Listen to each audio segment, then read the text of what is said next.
fait-il?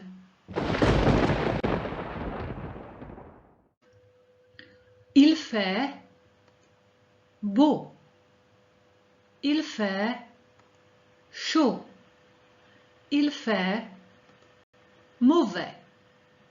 Il fait froid. Il y a du vent. Il y a de l'orage. Il y a du brouillard. Il y a du soleil. Il y a un arc-en-ciel. Il pleut. Il neige. Il grêle. Il gèle. There are three different structures when talking about the weather.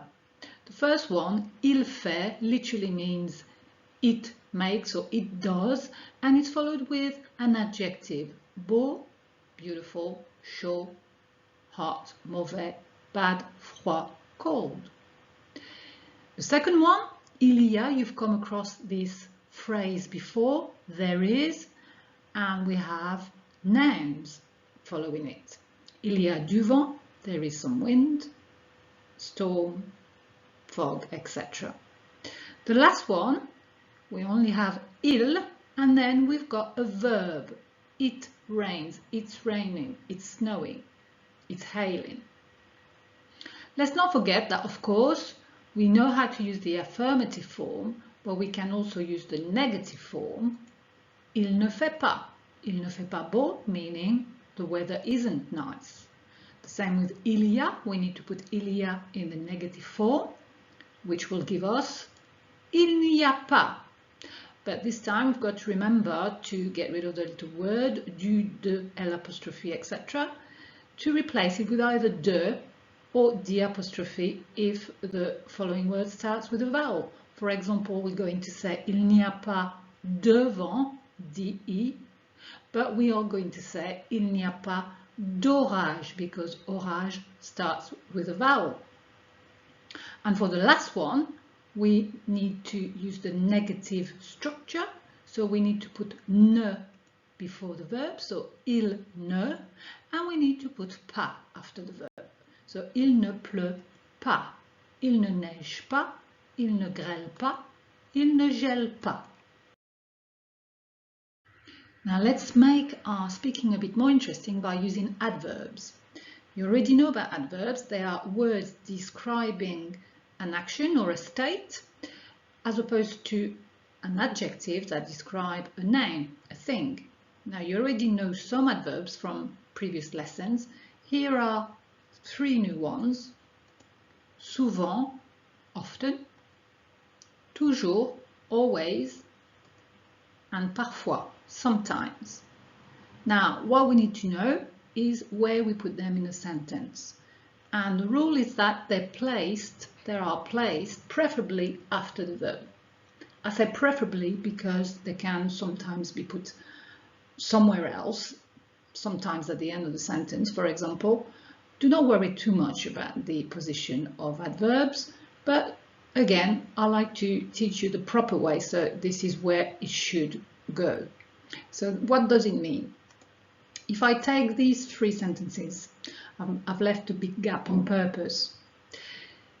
Il fait beau, the weather is nice. Il y a du vent, it's windy. Il pleut.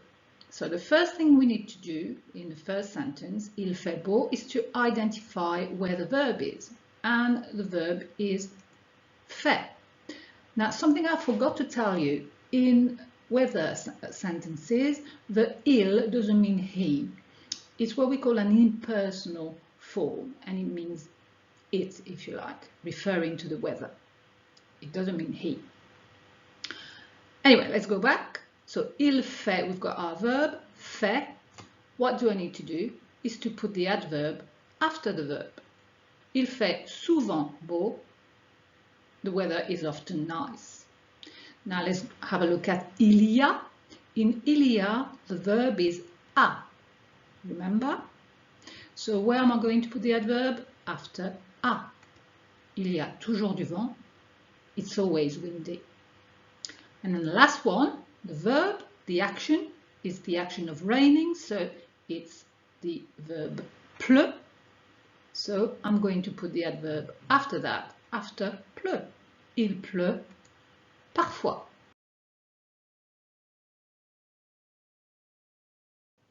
Les 4 saisons, the 4 seasons. Le printemps, l'été, l'automne, l'hiver. To say in a particular season, I'm going to say au printemps, en été, en automne, en hiver.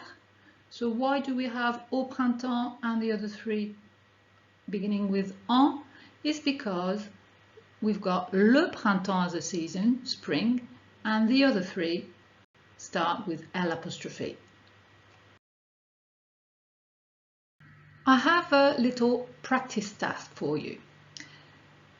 We've got the list of seasons with a little word for in. We have the adverbs, the 3 adverbs that we've learned today, and there is a sentence in French related to the weather.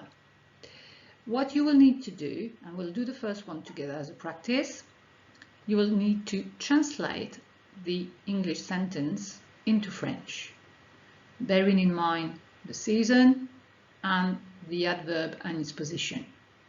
So if we do this one together, en hiver, il fait toujours froid.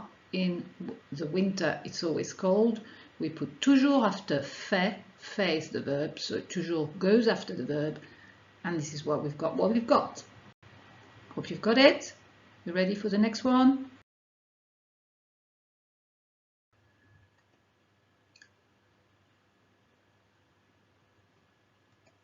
En automne, il y a parfois du vent. Il pleut.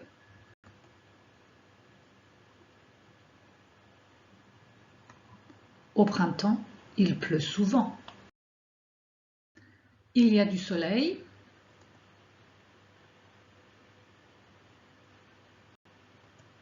En automne, il y a parfois du soleil. Il ne neige pas.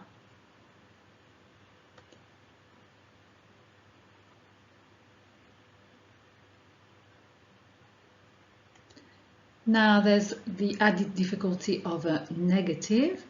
Not really more difficult. Remember that the adverb goes after the verb even if the verb is negative, so it will go straight after the pas. Il ne fait pas chaud.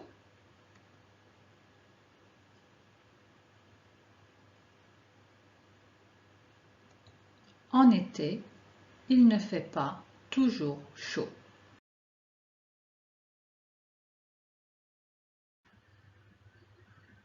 Félicitations, you've completed lesson 1.